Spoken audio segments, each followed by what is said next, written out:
Hello guys, तो कैसे हैं आप लोग? होप साहब आप अच्छे हैं। तो बेस्ट ऑफ लक आपके एग्जाम्स के लिए। और एक चीज मैं आपसे डिस्कस करना भूल गया था। देखियो, जो और एक सभापी मोचनम का जो एक स्टोरी अहिल्या के ऊपर भी है, उसको भी थोड़ा डिस्कस कर लेते हैं, क्योंकि कुछ कुछ बुक्स में आपके मतलब जो और नए बुक्स है उसमें सभापी मोचनम का अहिल्या का स्टोरी दे रखा है। और जो पुराने आपके कॉन्टेक्स्ट है, पुराने जो बुक्स है उसमें क्या दिया गया है, उसमें आपका जो कल्याणी का है उसके ऊपर स्टोरी दिया गया। तो अगर आप क्वेश्चन आपका आता है कुछ ऐसा, तो सब आप मोचनम से, तो आप कल्याणी का भी पॉइंट को लिख सकते हैं वहां पे, कैसे ऑथर ने फेमिनिज्म को यहाँ पे दर्शाया है। और अहिल्या का भी स्टोरी हम लोग देखेंगे, ये हिस्टोरिकल पर्सपेक्टिव से है और वो सोसाइटी के पर्सपेक्टिव से है। ठीक है, तो घबराने वाली कोई बात नहीं है, वो भी काम के लिए है, ये भी काम के लिए, दोनों ही काम के लिए।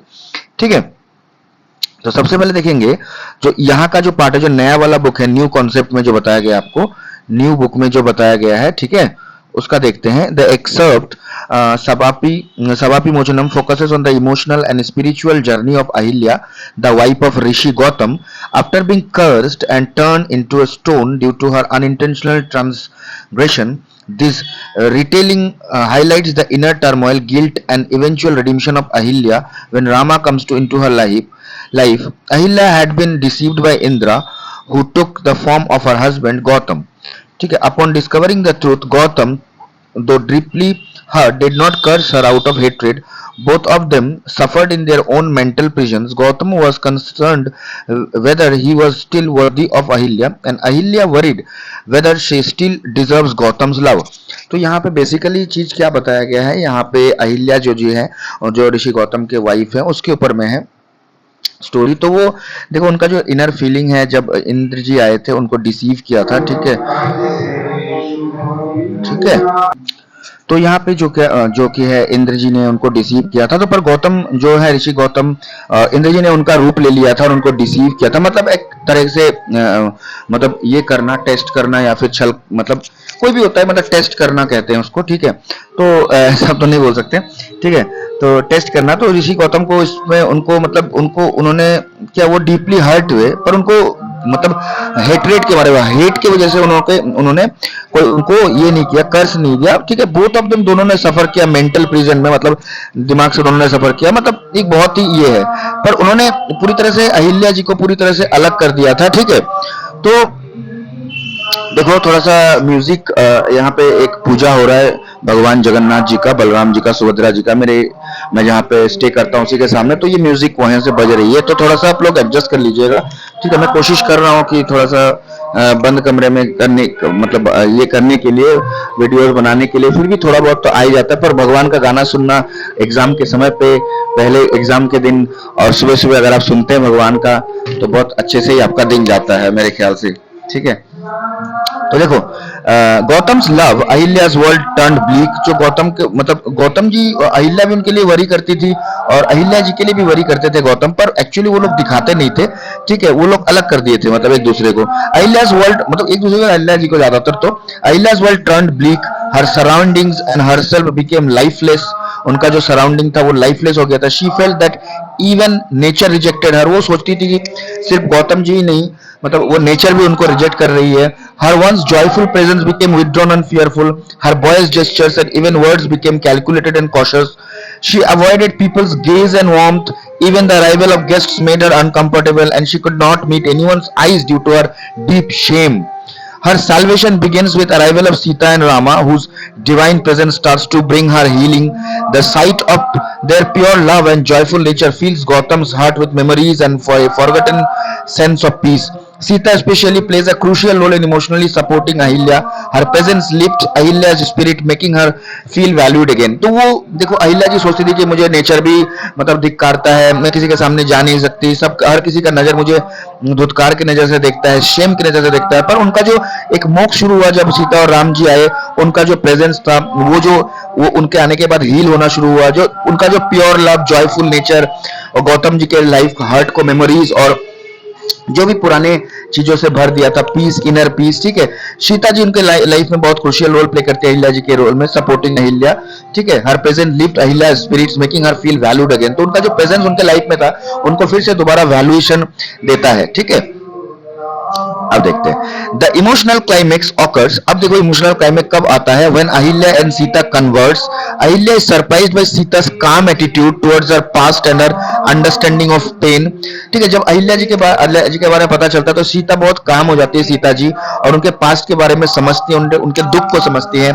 Ahilya asks whether truth needs to be proven through suffering or public demonstration। Sita assures her through her silence and warmth। तो बोलती है कि दुनिया को मुझे प्रूव करना जरूरी है अपने सफरिंग से, या फिर पब्लिक डेमोन्स्ट्रेशन देना जरूरी है कि मैं सच में ऐसा कुछ मतलब उन्होंने किया नहीं था।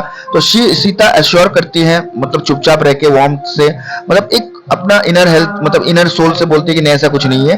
This conversation transform Ahilya's heart। Later Gautam returns and sees Ahilya.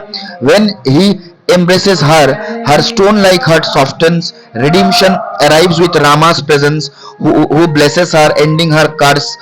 This is a symbolic spiritual idea that even the gravest sins can be forgiven through acceptance, love and divine grace। तो जैसे ही अहिल्या जी के फिर वो सबको पता चलता है, गौतम जी आते हैं, ठीक है, तो जब उनको गले लगाते हैं तो अंदर का जो उनका मन जो सख्त हुआ रहता है वो पिघल जाता है। तो एक बहुत ही बड़ा चीज है। तो कहा जाता है कि देखो कोई भी चीज अगर आप फॉरगिव करते हो, अच्छे से लव करते हो, मतलब किसी तरह से, तो वो आप किसी भी को भी अच्छे से डिवाइन ग्रेस से आप उसको अचीव कर सकते हो, या फिर उसको माफ कर सकते हो अगर आप प्यार करते हो किसी से। तो throughout the narrative, the emotional tension revolves around inner guilt, forgiveness and social judgment। The theme of dharma, righteousness, play a significant role। Gautam, though hurt but did not react out revenge, Ahilya suffered quietly, transforming her self emotionally। Rama's presence does not judge but restores balance and dignity। The imagery used is powerful। The path of stone, the broken statue and the ant hill where Gautam meditates all symbolize the frozen emotions and lifelessness brought by emotional trauma। Ahilya is like a lifeless figure sculptured by grief। Gautama is lost deep meditation seeking peace। Both are disconnected from the world। तो देखो यहाँ पे कहा गया कि राम जी का जो presence है ये जज नहीं करता है बैलेंस और डिग्निटी के बारे में, परंतु भगवान को दोनों को मिलाने की कोशिश करते हैं या फिर किया है। तो देखो जो गौतम जी है वो गुस्सा नहीं हुए थे, रिवेंज नहीं लेना चाहते थे, पर वो अलग हो चुके थे। और जो अहिल्या भी है क्वाइटली चुपचाप सफर कर रही थी, ठीक है। और जो ब्रोकन स्टैचू, स्टोन, तो ये सब चीज सिंबलाइज क्या करती है कि पत्थर, हर जगह पत्थर ही पत्थर, दिल पत्थर, सब पत्थर, ठीक है। तो ऐसा है, इमोशनल ट्रॉमा वगैरह वगैरह बताते हैं यहाँ पे। तो यहाँ पे अहिल्या का जो एक फिगर है वो ग्रीफ में मतलब दुख में बनाया गया है। गौतमा भी अपने आप को मेडिटेशन में लेके चले गए थे, अपने आप में शांति ढूंढ रहे थे, पर दोनों ही एक दूसरे के वर्ल्ड से डिस्कनेक्टेड हो चुके थे, ठीक है। एक दूसरे को उनका कनेक्शन नहीं था। देखो there is a philosophical discussion between love and dharma. दोनों का एक फिलोसॉफिकल डिस्कशन है लव और धर्म का। While one path emphasises rules and consequences, the other Sita Rama's highlight love and compassion। Rama's presence acts as a redeemer, not just physical transforming Ahilya back to life but spirituality healing both her and Gautam।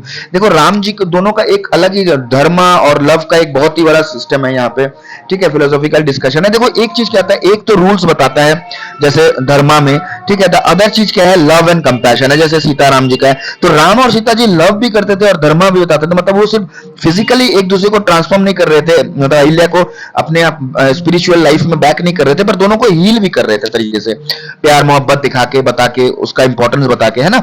The story also emphasizes Sita's quiet strength. Sita का जो एक quite strength है उसको भी दर्शाता है। She never जजेस Ahilya but understands her pain. तो अहिल्या को कभी उन्होंने जज नहीं किया, ठीक है, उनका पेन को समझा, मतलब एक्चुअली जो मतलब दुख है उनके अंदर में वो समझा। हर कंपेनियनशिप गिव्स अहिल्या करेज। उनका जो कंपेनियनशिप है अहिल्या को मतलब स्ट्रेंथ दिया, करेज दिया। The relationship between Sita and Ahilya shows how female solidarity and empathy can be healing forces. तो ये कहानी रिलेशनशिप बताता है सीता का अहिल्या का कि एक दूसरे का जो एक फीमेल का एक कंपेनियनशिप है वो एम्पैथी और हीलिंग का भी काम कर सकता है। In the end as Rama and his companions prepare to leave Ahilya finds peace. Last में जब रामा और उनके जो कंपेनियंस जाने लगते हैं तो अहिल्या को शांति मिलती है। Her transformation is complete. उनका जो ट्रांसफॉर्मेशन है कंप्लीट हो जाता है। The burden on her mind disappear. उनके सर में जो बर्डन था वो डिसअपियर हो जाता है। Her reunion with Gautama is marked not by guilt but by love and mutual healing. तो उनके साथ में जो एक रीयूनियन होता है गौतम जी का, वो एक ऐसा नहीं नहीं कि गिल्ड के मारे हाँ मतलब मैं गलती किया, मैंने आपने भी गलती किया, दोनों इस हिसाब से मिल लिया, ऐसा नहीं है। पर जब वो राम जी करके जाते हैं उनके अंदर में एक लव और म्यूचुअल हीलिंग करवा के जाते हैं, ठीक है। The excerpt beautifully imagines Ahilya's redemption not just a mythological event but as a deeply human story of pain, forgiveness and inner strength। तो ये जो स्टोरी है एक माइथोलॉजिकल इवेंट के हिसाब से नहीं, पर एक ह्यूमन स्टोरी है जिसमें पेन है, जिसमें एक माफीनामा है, फॉरगिवनेस है और इनर स्ट्रेंथ अंदर की एक ताकत है। Through poetic language and symbolic story telling it shows that even those who fall can rise again. तो एक पोएटिक लैंग्वेज से बताने की कोशिश कर रहे हैं, सिंबॉलिक स्टोरी टेलिंग है, मतलब जो गिरते हैं वो उठते भी हैं और जो उठते हैं वो करते भी हैं। Not through punishment but through love, सिर्फ पनिशमेंट के हिसाब से नहीं, love, understanding or grace। The characters of Sita and Rama are portrayed not as divine figures but because of kindness, empathy and justice। तो यहाँ पे जो कैरेक्टर है सीता और राम जी का, यहाँ पे सिर्फ डिवाइन फिगर्स मतलब भगवान के रूप में नहीं, बल्कि एक काइंडनेस, एम्पैथी और जस्टिस का भी मतलब ये लोग अपना पाठ देते हैं भगवान श्री राम और सीता माँ, ठीक है। तो यही स्टोरी है यहाँ पे सीताराम का। तो इसके साथ में अगर कोई क्वेश्चन आता तो आप इसको इस पार्ट को भी ले सकते हैं, अगर इस पार्ट से क्वेश्चन आता है। अगर फेमिनिज्म के ऊपर में क्वेश्चन आता है तो आप इस पार्ट को भी इंक्लूड कर सकते हैं, और साथ ही साथ में आप वो जो मैंने पढ़ा था आपका कल्याणी वाला उसको भी इंक्लूड कर सकते हैं। तो दोनों को आप इंक्लूड करके लिख सकते हैं, ऐसा कोई बात नहीं है, क्योंकि दोनों ही फेमिनिज्म से रिलेटेड है। Thank you. पुराना है, नया है। Thank you. मिलते हैं अगले पार्ट के वीडियो में। और जो जो नया नया वीडियो बोल रहे थे उनके लिए ये वीडियो अपलोडेड मैंने अभी कर दिया है, देख लीजिएगा। थैंक यू, जय हिंद, बेस्ट ऑफ लक।